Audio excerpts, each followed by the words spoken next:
का विलंब हो गया है। आदरणीय अमिताभ शर्मा जी से निवेदन करूँगा, कृपया शर्मा जी को मंत्रालय करें।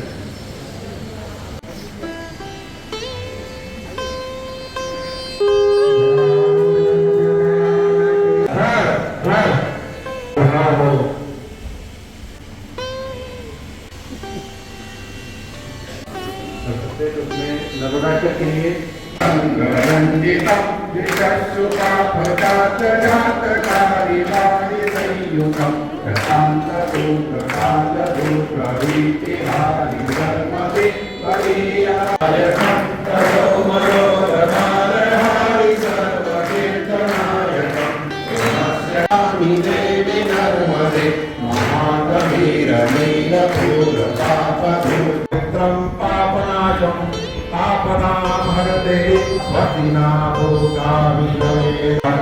हरते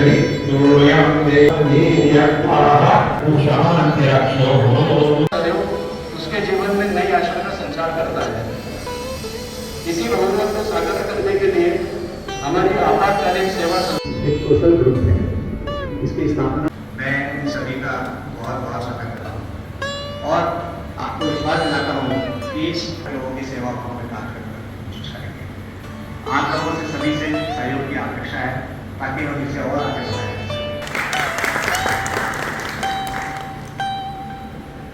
संकट मोचन संस्था की क्या आवश्यकता है, क्यों इसकी जरूरत है।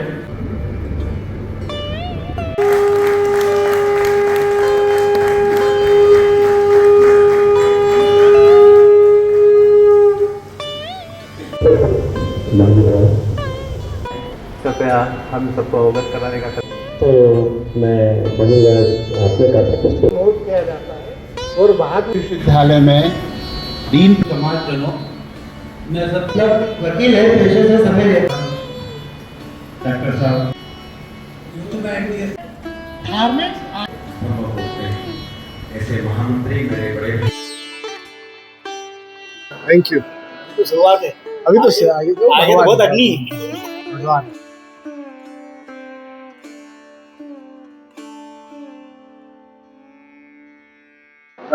नर्मदे हर, मैं अमिताभ उपाध्याय एडवोकेट NDSG नारमदीय सोशल ग्रुप के अंतर्गत एक नारमदीय संकट मोचन संस्था का शुभारंभ था। इस शुभारंभ के लिए माननीय महासभा अध्यक्ष राजेश जी बड़ोले, अश्विन उपाध्याय और महासभा के अनेक पदाधिकारी मौजूद थे। ये प्रकल्प आपातकाल के संबंध में है, जिसमें 3 मुख्य मुद्दे रखे गए हैं। एक मुद्दा जिसमें एकाकीपन से जी रहे अपने समाज के वरिष्ठ जन हैं, जिन्हें किसी भी प्रकार के आपातकाल की स्थिति में मदद की जा सकती है।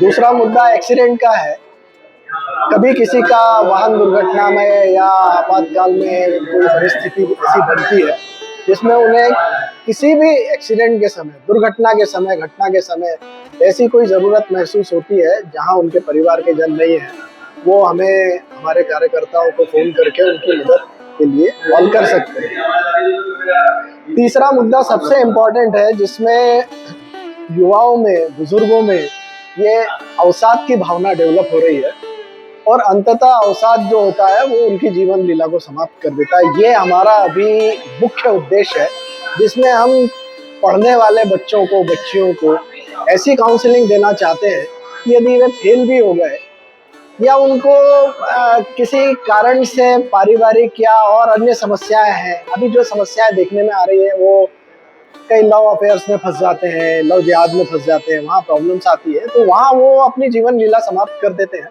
तो ऐसे लोगों में एक नई आशा की किरण उत्पन्न हो, ऐसा हम लोगों ने ये सोचा है और इसका शुभारंभ किया है। इस संस्था का किसी भी प्रकार से आर्थिक लेन देन नहीं है और हम किसी के आपातकाल में यदि मदद करते हैं और हमारी जेब से कोई रुपया हम खर्चा करते हैं, तो वो रुपया खर्चा करने के बाद में जब संबंधित के परिवारजन आ जाते हैं तो हम उनको अपना हिसाब किताब बता करके हम अपने पैसे वापस ले लेते हैं और संबंधित को उनके हवाले करके हम अपने काम में लग जाते हैं। बेसिकली यही आपातकाल का उद्देश्य है। नर्मदे हर। मैं संजीव सोहनी NDSG न्यूज़ का एक सदस्य हूँ और NDSG के तहत ही ये जो हमने नारमदी संकट मोचन संस्था बनाई है उसका मैं उपाध्यक्ष हूँ। हम लोगों ने एक्चुअली ये जो विचार ऐसा आया कि हमारे समाज में बहुत सारे लोग हैं जिनको कि आकस्मिक तौर पे ज़रूरत पड़ जाती है। कुछ उसमें बुजुर्ग लोग अकेले रहते हैं, उनको कैसे हम लोग सपोर्ट कर सकें, या कहीं मौके पे एक्सीडेंट हो जाता है उस समय कैसे उनको मदद कर सकें, और जो नए बच्चे बाहर से आ रहे हैं पढ़ने के लिए या जॉब करने के लिए उनको हम किस तरीके से मदद कर सकते हैं। और सबसे ज़्यादा यूथ के साथ में ये प्रॉब्लम होती है कि वो प्रेशर आजकल बहुत होता है, पढ़ाई का भी हो, जॉब में भी हो तो भी प्रेशर होता है, तो उसको वो लोग कई बार रेजिस्ट नहीं कर पाते और अवसाद में आ जाते हैं। और हो सकता है कहीं कुछ ऐसा भी निर्णय ले लें कि अपनी ज़िंदगी जीवन लीला को ही ख़त्म कर दें। ऐसी स्थिति में हम उनको मदद करें। हमने जो एक ग्रुप बनाया है उसमें एक फ्लायर में कम से कम 8 लोगों के नाम दिए, उसमें महिलाओं के भी नाम हैं। तो जब भी ज़रूरत पड़े उन्हें वो हमारे को मदद मतलब फ़ोन कर दें कि भाई ऐसी ऐसी स्थिति है, और उसमें हम बनते कोशिश पूरी उनको मदद करेंगे। ये एक हमारा उसमें है। उसके अलावा जो यूथ है, कोई भी अगर आ रहा है या कोई डिप्रेशन में भी है तो ये कभी खुद होके नहीं कहेगा कि हम डिप्रेशन में हैं। तो टाइम टू टाइम हम लोग एक पीरियडिकली एक ऐसा वर्कशॉप रखेंगे जिसमें कि थोड़ा साइकोलॉजिकल भी हो और जो बच्चे हैं वो समझ सकें उसको। जब एक बार वो वर्कशॉप अटेंड करेंगे तो उनको भी समझ में आएगा कि नहीं, मैं ऐसी स्थिति में हूँ तो मुझे इन लोगों से मदद प्राप्त हो सकती है।